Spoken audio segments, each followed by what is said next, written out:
par une lettre circulaire numéro 006 SGG 2025, en date du mercredi 20 octobre 2025 ayant pour objet rappel des règles régissant la création des directions des départements ministériels et la nomination de leurs responsables à l'endroit des ministres et ministres délégués, le ministre, secrétaire général du gouvernement Stanislas Bamouni Baba invite au respect de la procédure en la matière. Il indique que plusieurs cas ont été observés ces derniers mois où des ministères ont procédé à la création de directions par de simples arrêtés, accompagnés de nominations non conformes aux dispositions réglementaires. Des actes qui relèvent en principe du domaine réglementaire, et doivent être pris par décret, conformément au décret numéro 2011-178-PR du 7 décembre 2011, fixant les principes généraux d'organisation des départements ministériels. Les secrétaires généraux adjoints, directeurs généraux adjoints et directeurs sont nommés par décret en Conseil des ministres, sur proposition du ministre concerné.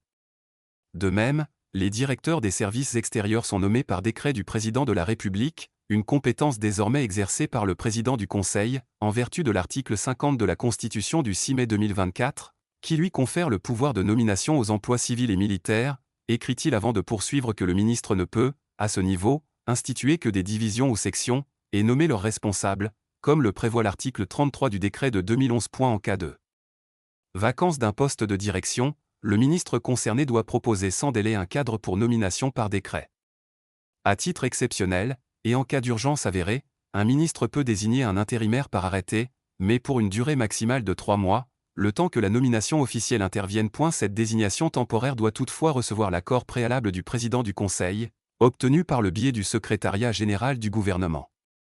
Aucun ministre ne peut, par note de service, décision ou arrêté, procéder à la création d'une direction centrale ou régionale, ni à la nomination de leurs responsables, a prévenu Stanislas Bamouni Baba. Plus loin, le secrétaire général du gouvernement prévient que toute création ou nomination effectuée en dehors du cadre légal est nulle et de nul effet, engageant la responsabilité personnelle de son auteur. Quid de la légalité du gouvernement et des intérims interminables, le ministre secrétaire général du gouvernement s'appuie sur l'article 50 de la Constitution de mai 2024, relatif au pouvoir de nommer aux emplois civils et militaires réservés au président du Conseil, pour asseoir son argumentaire de l'impossibilité des ministres à créer des directions et à nommer au poste. En se référant à la même Constitution pour constater la nullité des actes de nomination pris par les ministres. Quel article de cette même Constitution confère expressément le pouvoir au président du Conseil de nommer les ministres?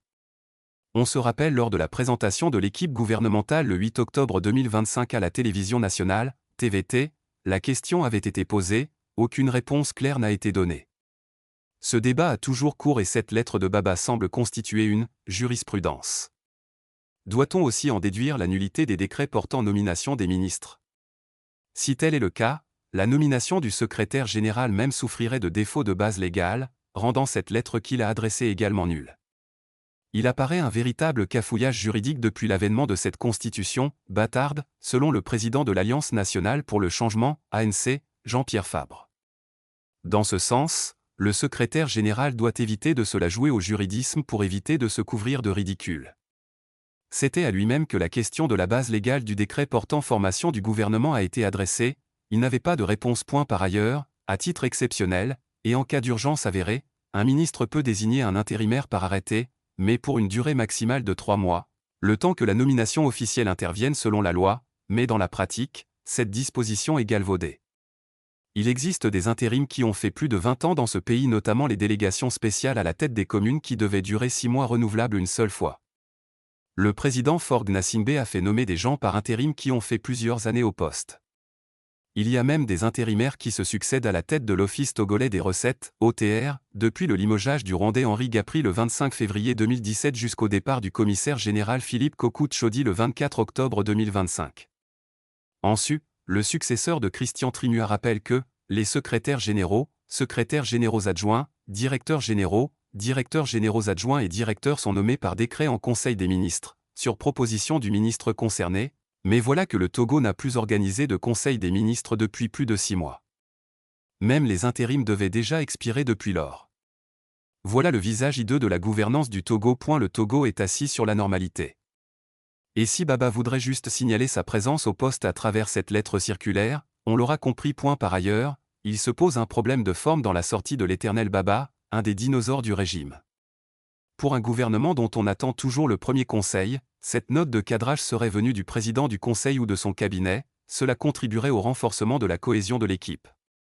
Mais du secrétaire général affublé de titres de ministre, cela donne l'image d'une désagrégation du groupe censé faire face aux grands défis du pays. Ministre Soueyadema et son fils, depuis plus de 3 décennies, qu'est-ce que ce vétéran de la politique nationale dispose comme miracle et n'a pas encore prouvé? Kokou AGBEMBIO le correcteur.